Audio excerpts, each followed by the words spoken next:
going on, man? This is Alex Dominic, and I'm here to show you when both sides of the coin get exposed to the world on Triple G. You know, it's been a long story, but a very, very predictable story on Triple G. Triple G got to America, I believe it was 2012, if I don't mistake. Made his debut in America, and once he's knocked out his opponent, he said, I'm ready to fight anybody. Thank you, America. I love you, America. I'm ready to fight everybody. Big business, big knockout from 154 to 168. And everybody was like, whoa, shit, who the hell is this guy? You know, Sergio Martinez didn't want nothing to do with him. He was concentrating on getting a couple of big fights because he was retiring. He was looking for the Miguel Cottos, you know, and stuff like that.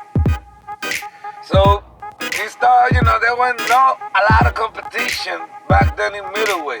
The only competition that was there was fighters, smaller fighters like Miguel Cotto trying to make history in their career and going up to get another belt. But that smaller fighters, like I said, it was either go down to 154 where there were all the good fighters like Lara and some others, or go up to 168. Like he said, there was Ward, there was Miguel, there was a few of them. But he did not do that. He stayed, and he started facing contenders, middleweight contenders, and started knocking them all out, cold. One of them, he threw out the ring. The Japanese dude, I forgot his name. So he started calling the attention. He went to get 20-some knockouts in a row. And all this, he became a big hype, Mexican style. Me, no game, me, Triple G, serious business. Whatever. But we could see that when there was this Adama fighter, the Willie Monroe, all these contenders, right? Or mandatory, because somehow, some way, there will be fucking mandatories, and that will be the excuse in which he will use, like, no, I cannot come down to 168. I mean, down to 154. I cannot go up to 168 because I'm champion and I got mandatories, and so he never moved down, moved up. He said that he wanted to become the undisputed middleweight champion of the world. That he will not go up or down. His dream was to have all belts. That they were, and you see all these good boy fans. They were all around the world saying, Marvin Hagler never move out of the middleweight. Monson never move out of middleweight, and they are all-time greats. And we were like, that's right. But shit, they were facing the best in their era, and perhaps they were the middleweight, but other pound-per-pound fighters that will move up and down were moving to their weight classes, so he was middleweight, but they were facing all type of fucking fighters at middleweight, But anyway, okay, let's give the benefit of the doubt, shit, he wants all the belts, that's his goals, you gotta respect that, it might not be what you want as a fan, but that's what he wants, so whatever. So, he going and I believe, for me, in my point of view, and I think a lot of people feel like this too, he wasted half of his prime chasing a big money fight. He wasted the first 2 years, first year, 2 years of his career, of his prime, like 30, 31 years old. When he was 30, 31 years old, he spent those years facing a big mega fight with Cotto. When he was 32, 33. Trying to get a big fight with Cotto, a smaller fighter that just moved up, and beat all that fighter. Because Sergio Martinez was great, but he was old and broken, So Cotto knew, hey, I cannot just go ahead and fight Triple G, whatever, right? So Triple G kept facing bullshit while Cotto was doing his thing, whatever he did. And you know, once Cotto got the fight with Canelo and lost, then Triple G concentrated on Canelo and wasted another 2 to 3 years trying to fight Canelo, and still, right now after a draw, Canelo gets suspended for the drug test, whatever, and this man still talking about, I'm gonna fight Canelo in September. Man, listen, you don't even know if Canelo, I wish Canelo does not come back in September to fight your old ass. I just hope that he shatters your dream and see how you wasted half of your prime chasing two fighters. And one of them, you didn't even get to fight. And the second one, you didn't even get to win. Now you got Wolf on your ass. You got Billy Joe Sanders.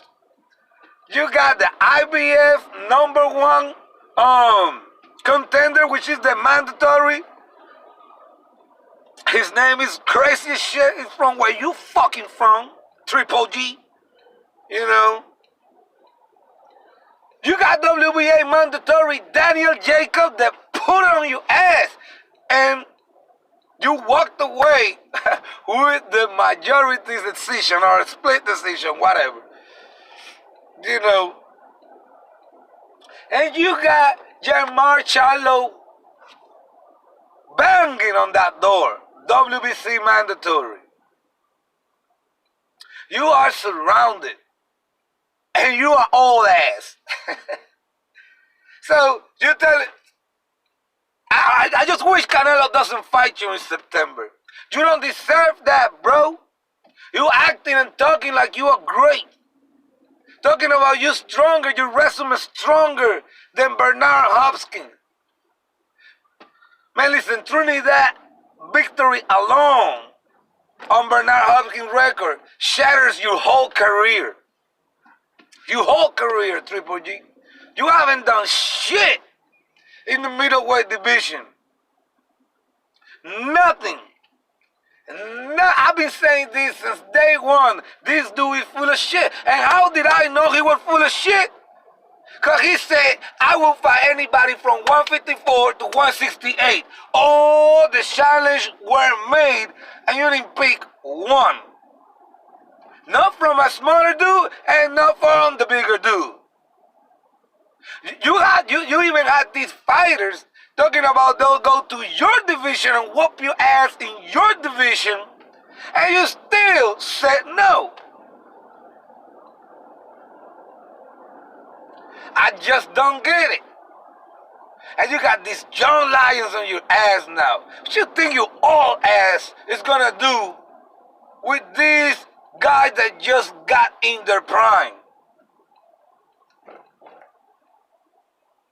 And you, Abel Sanchez, you racist son of a bitch, talking about all the time your skills of not fighting a black fighter is that they don't sell, but you then turn around and fight a black fighter that just nobody fucking knows. Man, and people fucking buy that shit. People just believe that shit. You know, like I said, man, I got zero respect from Triple G. Some people think he beat Canelo. Man, I don't think he beat Canelo. I think he was a fucking draw. I didn't see Canelo win. I didn't see your old ass win either. What about you were supposed to knock the fuck out of Canelo in 2 rounds? The smaller Canelo that's coming from the lower division any fucking ways. You know, as soon as you stepped up in competition, all that knocking out power disappeared. That shit gone. Shit, no, it's out of it. You stepped up in competition against Daniel Jacobs, a real middleweight. You got your ass whooped, but you still won. Then you step in competition again and fuck the smaller middleweight in Canelo. You look horrible. You look horrible. You look old as shit. I see you in this promotion against Banis Matty Russian. You look old as shit. With all your face like that, like a fucking frog. You look like a frog, bro. You looking old. You wasted your career, and nobody's gonna give a shit about you in 10 years from today. Because I just don't see you beating none of these guys. And and by the way, I see you looking ugly against Banis Matty Russian. Because Banis Matty Russian, he's a good fighter. And his losses, they're against good fighters too. Charlo, Lara. And it's just not some bullshit loss. I think he's gonna make you look bad.